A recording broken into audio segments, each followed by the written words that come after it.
कि भाजपा की है मजबूरी, नीतीश फिर से है जरूरी। 89 से देख रहे हैं लालू यादव के सामने कांग्रेस की कोई औकात नहीं। पूरे एनडीए के सम्मानित नेता नीतीश कुमार है। एनडीए महागठबंधन ठगबंधन में फर्क क्या है? तो तेजस्वी, तेज प्रताप तो मर्द पार्टी है। ये पूरी की पूरी private limited, family limited party है। कन्हैया वही आदमी है जिसको अपने गांव में हाय हाय के नारे लगते हैं, जो अपने गांव से हार गया।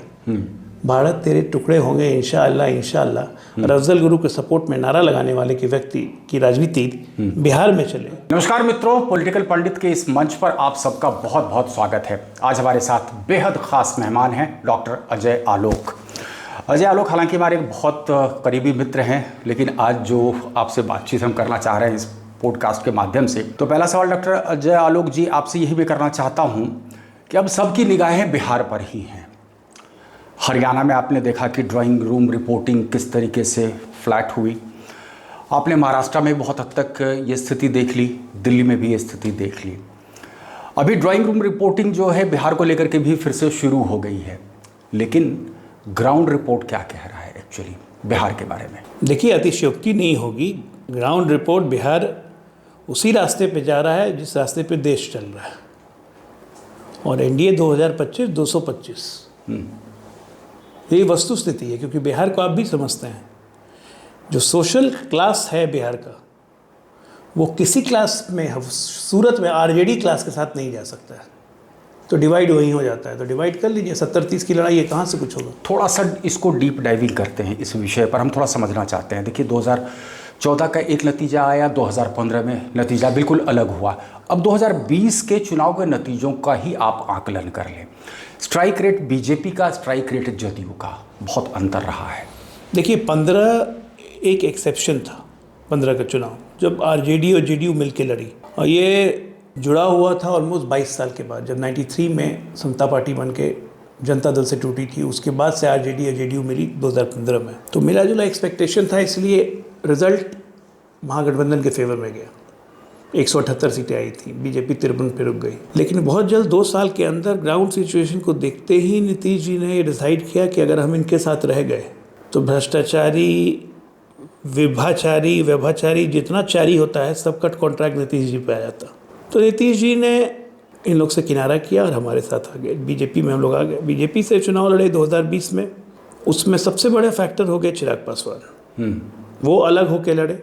अलग होकर लड़ने से बहुत सारे कैंडिडेट्स को, जिसको बीजेपी से टिकट नहीं मिला, जिसको जेडीयू से टिकट नहीं मिला, वो उनके कैंडिडेट बन गए। और जिस चिराग पासवान की वोट संख्या 4.5%, 5% के पास रहती थी, वो वोट संख्या बढ़ के चली गई 9.5%, 9 से 9.5 के बीच में। तो लगता है कि कहीं रिजेंटमेंट था नीतीश को लेकर के, इसलिए उनका वोटिंग परसेंटेज बढ़ा। स्वाभाविक है, नीतीश जी को ही लेके नहीं, एक पूरे एनडीए को आप लेके चलिए। 15 साल, भाई 15 साल में 13 साल एनडीए सत्ता में थी। एक एंटी इनकम्बेंसी था ही, क्योंकि 19 के लोकसभा चुनाव में उसी एनडीए को 40 में 39 सीटें मिली थी जब चिराग साथ में थे। तो 8-10 महीना में, साल भर में ऐसा क्या बदला? बस यही बदला कि चिराग अलग लड़ गए, जिसका फायदा हुआ वो डिवीजन ऑफ वोट्स हुआ। जब डिवीजन ऑफ वोट्स हुआ, नुकसान बीजेपी को भी हुआ। जिस बीजेपी को हम लोग सोच रहे थे कि 100 सीट हम लोग क्रॉस करेंगे, हम लोग आके रुक गए 74 पे। जेडीयू आके रुक गई 43 पे। तो 128 सीट पे हमारी सरकार बनी। लेकिन वो सब फैक्टर इस बार के चुनाव में नहीं होने जा रहा है 25 में। लेकिन ऐसा क्यों लग रहा है डॉक्टर साहब? मैं आपसे समझना चाह रहा हूँ। देखिए, 15 के नतीजों की हम बात कर लिए, 2020 के नतीजों की हम बात कर लिए। एक चीज़ हम देख रहे हैं कि जो एक कहते हैं ना कि erosion in the vote bank of RJD होता हुआ नहीं दिख रहा है। वो MY समीकरण तो इंटैक्ट है, यानी कि वो बैटिंग शुरू ही कर रहा है वो 30% से ऊपर से। वो तो हमेशा से शुरू करते थे 30 से, कोई नई बात। आगे एड ऑन नहीं हो पाता है, एड ऑन होगा भी नहीं। इसी को तो मैं कहता हूँ कि सोशल, और यही सुनिश्चित करने के लिए ये सोशल क्लास, नीतीश जरूरी है। सोशल क्लास डिवाइड बिहार में इतना ज़्यादा है कि एड ऑन उनका कभी नहीं होगा। क्योंकि आप बिहार में कभी भी देखिएगा, कभी भी कोई सोशल तनाव होता है, जातीय हिंसा होती है, तो घूम फिर के कमोलेश कम्युनिटीज़ को एक दूसरे का बैकलैश का डर रहता है। तो उस केस में लोग इनसे दूर भागते हैं। आप कहना चाह रहे हैं एक तरफ कंसोलिडेशन होता है तो फिर रिवर्स कंसोलिडेशन होता है, और रिवर्स कंसोलिडेशन पे आप बैंक करते हैं नीतीश कुमार पर। देयर इज ऑलवेज पोलराइजेशन का काउंटर पोलराइजेशन होता है। देखिए, नीतीश कुमार पे बैंक करने की जरूरत नहीं है। इवन कि 2023 के पहले जब उपचुनाव हुए थे तो बीजेपी अकेले लड़ी थी पूरे महागठबंधन से, और मोकामा छोड़ के बाकी तीनों सीट हमने जीती थी। तो बीजेपी का अपना strength base, support base Bihar में बढ़ते ही जा रहा है एक्सपोनेंशियली, इसमें कोई डाउट नहीं है। Even at the cost of JDU? JDU के कॉस्ट का कोई बात ही नहीं है। जेडीयू तो हमारे साथ है, लेकिन जेडीयू हमारे साथ रहती है, चिराग हमारे साथ रहते हैं, उपेंद्र कुशवाहा साथ रहते हैं, मांझी साथ रहते हैं, तो ये एड ऑन इफेक्ट है। तो ये एड ऑन इफेक्ट जब आप इसको इलेक्टरली कंपनसेट कीजिएगा तो ये मनी फोल्ड्स में भाग जाता है। इसलिए मैं कह रहा हूँ कि 2025 225। नहीं, थोड़ा सा और हम समझना चाह रहे हैं। देखिए, बहुत सारे ऐसे लोग हैं, पॉलिटिकल पंडित हैं, उनका ये कहना है कि भाजपा की है मजबूरी, नीतीश फिर से है जरूरी। इसलिए मैं देख रहा हूँ कि भाजपा के जितने भी कद्दावर नेताओं का बयान आ रहा है, खास करके वो बयान बड़ा शुगर कोटेड सा हो रहा है। लेकिन वहीं पर चिराग पासवान का अलग से बयान आ जाता है, वो फिर से नरेंद्र मोदी के चेहरे की बात करते हैं। देखिए, एक बात बता देता हूँ आपको, गठबंधन किया ही इसलिए जाता है ताकि दो हाथ मिले, अब मिले तो मजबूती से मिले और दोनों मजबूत हो जाएं, ताकि इनका प्रहार हो तो ज्वाइंट प्रहार हो। अकेले अकेले तो सब लड़ रहे हैं। तो बिहार में गठबंधन एक वास्तविकता है जिसको पिछले 30 साल से हम चला रहे हैं। 1995 से 30 साल होने को आ गए नीतीश जी के साथ, नीतीश जी को हमारे साथ रहते हुए। और भाजपा की मजबूरी, नीतीश है जरूरी, ये सब रेटोरिक वाले स्लोगन बहुत आएंगे।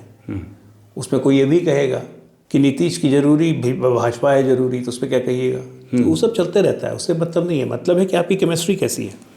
तो प्रधानमंत्री मोदी और नीतीश कुमार की केमिस्ट्री बहुत अच्छी है, उसमें कोई तो बीच बार बात बार ही मंच नहीं। से दोहरा भी रहे हैं कि अब कहीं नहीं जाएंगे, लेकिन क्या आपको लगता है कि जनता इस पर विश्वास करेगी?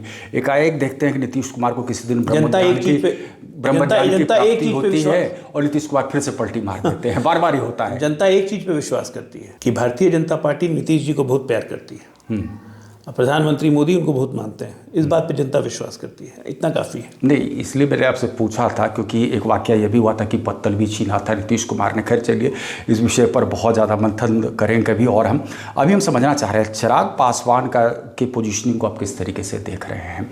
चिराग पासवान का हाल का ये बयान प्रधानमंत्री पर एक तरीके से कह रहे हैं कि वो बिहार का चुनाव प्रधानमंत्री के चेहरे पर एक तरीके से इंडिकेट कर रहा है, टंग इन चीक लैंग्वेज आप कह लें उसे। नहीं, देखिए, ऐसा है ना कि पूरे एनडीए के सम्मान्य नेता नीतीश कुमार है। एनडीए महागठबंधन ठगबंधन में फ़र्क क्या है? भाई, एनडीए के किसी भी कंस्टिट्यूएंट दल से पूछिएगा 40 के 40 तो कहेगा आपका नेता कौन? तो नरेंद्र मोदी। आप जरा वहाँ ठगबंधन या घमंडिया जो हम लोग कहते हैं, इनके किसी से भी नेता से पूछिएगा आपका नेता कौन है? कहेगा सब नेता है, सब नेता है, सब अपने अपने जगह के नेता हैं। तो हमारा बेसिक डिफरेंस यही है गठबंधन का। और हाल के नतीजों ने तो इसको और अपने एक्सेंचुएट कर दिया। हमने नहीं किया। गैप तो बहुत ये हमने नहीं किया, ये हो गया। ये हमने नहीं किया, इन्होंने खुद किया। भाई, एक ही लोकसभा चुनाव में पंजाब में खिलाफ में लड़े केजरीवाल से और दिल्ली में मिलके लड़े। इससे बड़ा कॉन्ट्रडिक्शन क्या हो सकता है? कम्युनिस्ट के लिए इंडिया हो जाते हैं दिल्ली में, केरल में एक दूसरे पर तलवार निकाल देते हैं। इससे बड़ा कॉन्ट्रडिक्शन क्या होगा?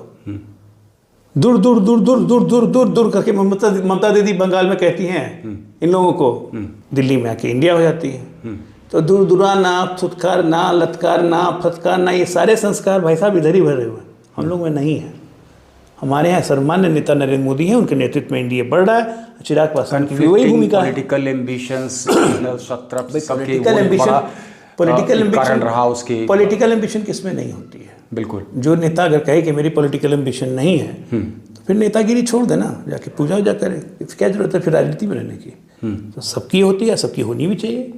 लोग उसी हिसाब से अपने समय के हिसाब से अपना परम्यूटेशन कॉम्बिनेशन तय करते हैं। अच्छा, एक चीज़ और मैं समझ पा रहा हूँ, और ये सत्ता के गलियारे में खास करके चर्चा का विषय भी बना हुआ है डॉक्टर साहब, वो ये कि महाराष्ट्र मॉडल को लेकर के जदयू थोड़ी सी असहज है। तभी हमने देखा कि हाल के दिनों में लगातार इस तरीके से पोस्चरिंग हो रही है। यहाँ तक भी कहा जा रहा है कि अब नीतीश के बेटे को भी बैटिंग करना पड़ रहा है अपने पिताजी के लिए। तो महाराष्ट्र मॉडल, अगर बीजेपी का परफॉर्मेंस बहुत अच्छा रहता है इस चुनाव में, आने वाले चुनाव में, तो आपको लगता है कि महाराष्ट्र मॉडल की पुनरावृत्ति हो सकती है बिहार में? देखिए, ऐसा है, पहली बात कि कल किसने देखा कल आए ना आए। अभी आप मेरे से 2 मिनट पहले कह रहे थे कल को क्या कीजिएगा नीतीश जी पलट के चले जाएं तो। हमने क्या कहा? नहीं जाएंगे। नीतीश जी खुद ही कह चुके हैं नहीं जाएंगे। अब महाराष्ट्र मॉडल की जिस तरह बात कर, मैं एनालॉजी ले रहा हूँ उसी चीज़ की कि कल क्या होगा। आज की तारीख में नीतीश जी मुख्यमंत्री हैं, हम उनके नेतृत्व में चुनाव लड़ने जा रहे हैं, वो हमारे चेहरा हैं, इसमें कोई शक नहीं है। अब एनडीए बिल्कुल मजबूती से चुनाव लड़ने जा रहा है।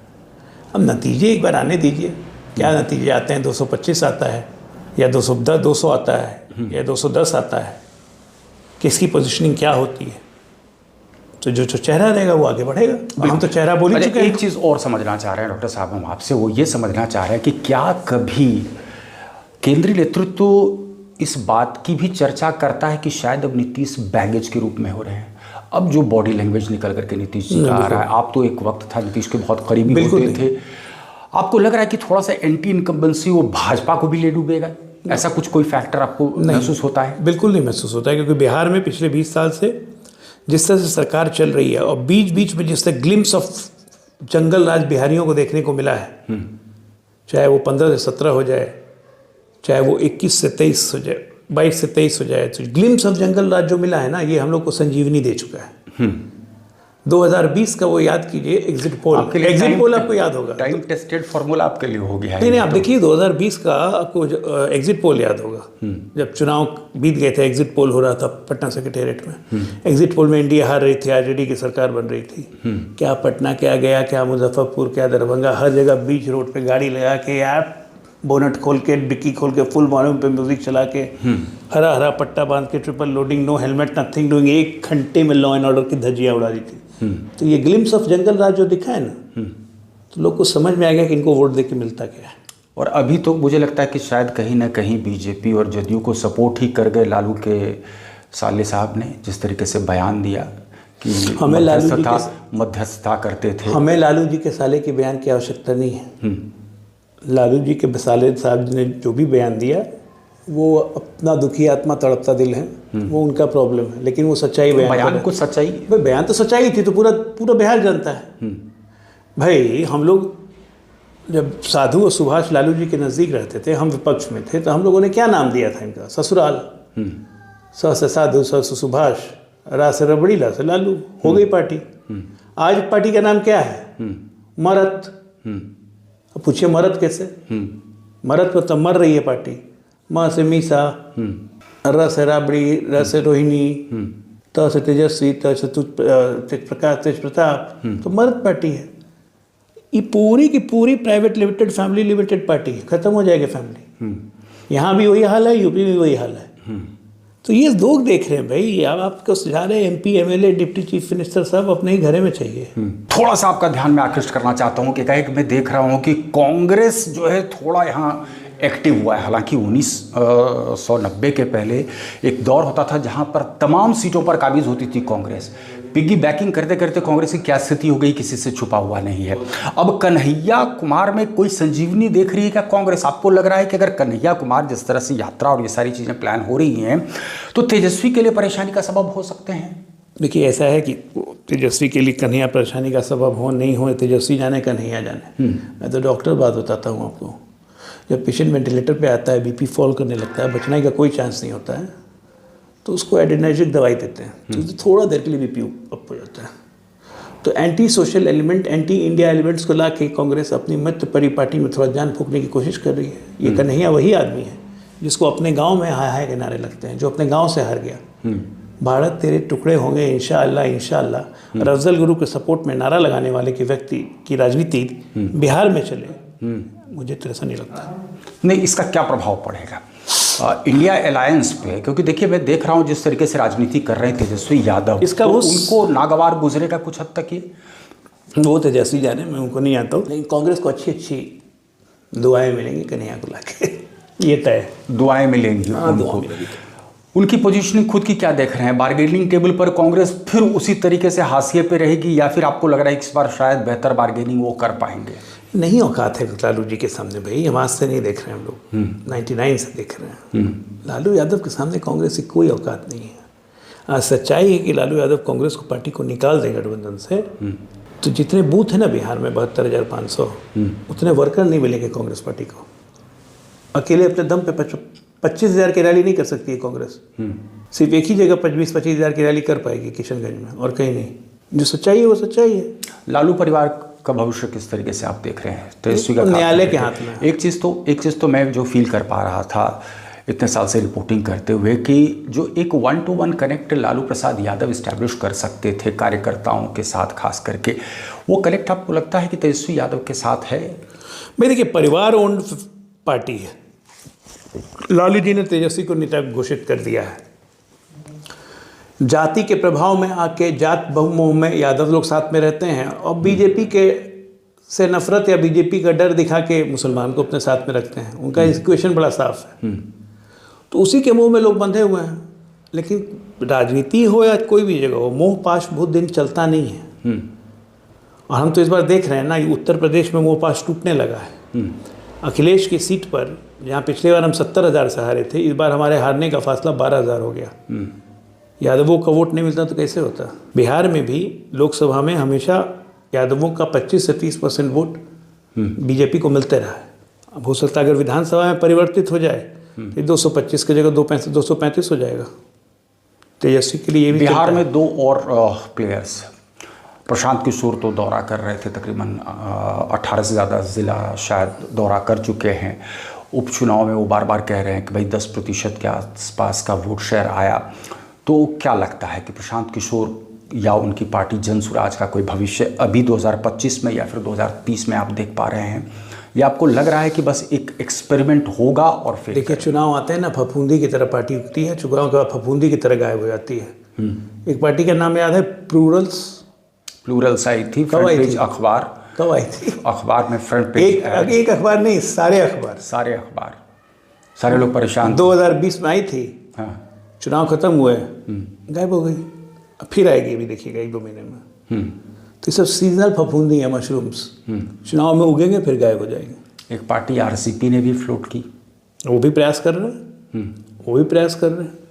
सबको तो शुभकामनाएं। भाई लोकतंत्र है ना। कम से कम वो चाह रहे थे कि नीतीश के बाद भाई कोई कैसे सर्वमान्य नीति, नेता आप पोजीशनिंग अभी का हो तो आरसीपी बन जाए। पोजीशनिंग तय जनता करती है। मैं ये कह रहा हूँ, पोजीशनिंग तय जनता करती है। पोजीशनिंग तय हम आप नहीं करते हैं। हम तो यही कहेंगे कि भाई किसी का कोई रोल नहीं है। लेकिन मान लीजिए प्रशांत किशोर को ही जनता ने 5 सीट दे के जिता दिया, तो क्या कहिए? इसका मतलब जम तो गए। आरसीपी की पार्टी है, 6-7 सीट आ गया, क्या कहिएगा? तो राजनीति में चुनाव बहुत बड़ा मापदंड होता है। लोग क्यों कहते हैं कि चुनाव में देख लेंगे? आप ऐसे कितना भी बकबक करते रहिए कैमरा के सामने, हम कितना बोलते रहे, लेकिन असली पैमाना तो मानो या ना मानो, भाई नीतीश जिस तरफ रहे, बिहार में पिछले 20 साल से सरकार तो भी बन रही है। इस बार थोड़ा सा डर सता रहा है क्या नीतीश को कि बीजेपी? नहीं, मैं बीजेपी का राष्ट्रीय प्रवक्ता, मैं आपको बीजेपी का राष्ट्रीय प्रवक्ता होकर कह रहा हूँ कि मानो या ना मानो, बुरा लगे चाहे खराब लगे, लेकिन सच्चाई है कि नीतीश जी जीत जाते हैं। कैटलिस्ट कहा भी जाता है, भाई नीतीश जीत जाते हैं, सरकार बन जाती है। इक्वेशन है। जो अंतिम सवाल हमारा आपसे होगा वो यही सवाल है, यही है कि कहीं ना कहीं क्या नीतीश कुमार को भी ये डर सता रहा है, इसीलिए बार बार नीतीश कुमार अब डर वर्ग के स्टेज से निकल गए, आपको बताया था। हाँ, ये जो डर है, इनसिक्योरिटी का स्टेज है ना, आपको लग रहा है इस बार उनका होगा? उनका डर या इनसिक्योरिटी का स्टेज है ना, वो सब निकल चुका है। अस्वस्थ हैं, फुल्ली स्वस्थ हैं वो। अरे 2020 में मैंडेट आने के बाद उन्होंने कहा था बीजेपी सरकार बनाए, बड़ी पार्टी है। प्रधानमंत्री ने कहा उनसे कि नहीं, आप मुख्यमंत्री बनिए, आपके नेतृत्व। इस बार लग रहा है, इस बार भी 23 में जब आरजेडी को छोड़ के आए थे, वो मुख्यमंत्री नहीं बनना चाहते थे। पीएम ने कहा, अमित भाई ने कहा कि नहीं मुख्यमंत्री आप रहिएगा। तो डर और इनसिक्योरिटी, अब नीतीश कुमार उस स्टेज में पहुंच गए कि सब चीज़ से ऊपर उठ गए। नहीं, 25 में एक बार लास्ट बार मुख्यमंत्री बन जाए, ऐसी कुछ चाहत? अरे भाई मुख्यमंत्री तो हैं, बन कुछ चीज़ें हैं, रिकॉर्ड बन चुका है, गिनीज बुक ऑफ वर्ल्ड में नाम आ चुका उनका 10 बार या 9 बार शपथ लेने का। भाजपा का तक मुझे बेहतर हो गया कि महाराष्ट्र मॉडल, इसीलिए तो हम लोग चर्चा भी कर रहे हैं ना कि महाराष्ट्र मॉडल। भाजपा के लिए सीएम पद कोई मायने नहीं रखता है। एकनाथ शिंदे कोई बनाया, नीतीश जी कोई बनाया, जब ज़्यादा बड़े दल थे तब भी बनाया, जब छोटे दल थे तब भी बनाया, इसलिए वो कोई इशू ही नहीं है, ना ही नीतीश जी के लिए इशू है। यहाँ नीतीश और प्राइम मिनिस्टर की केमिस्ट्री बहुत अच्छी है। तो सुना आपने, ये थे डॉक्टर अजय आलोक। बिहार की राजनीति धीरे धीरे गरमाने लगी है और ये चुनाव वाकई बहुत ही दिलचस्प होने वाला है। हम बराबर आपको अपने स्टूडियो में चाहेंगे कि आप आएँ और अपना पर्सपेक्टिव आप हमारे व्यूअर्स को देते रहें। तो इस कार्यक्रम में आज के लिए बस इतना ही।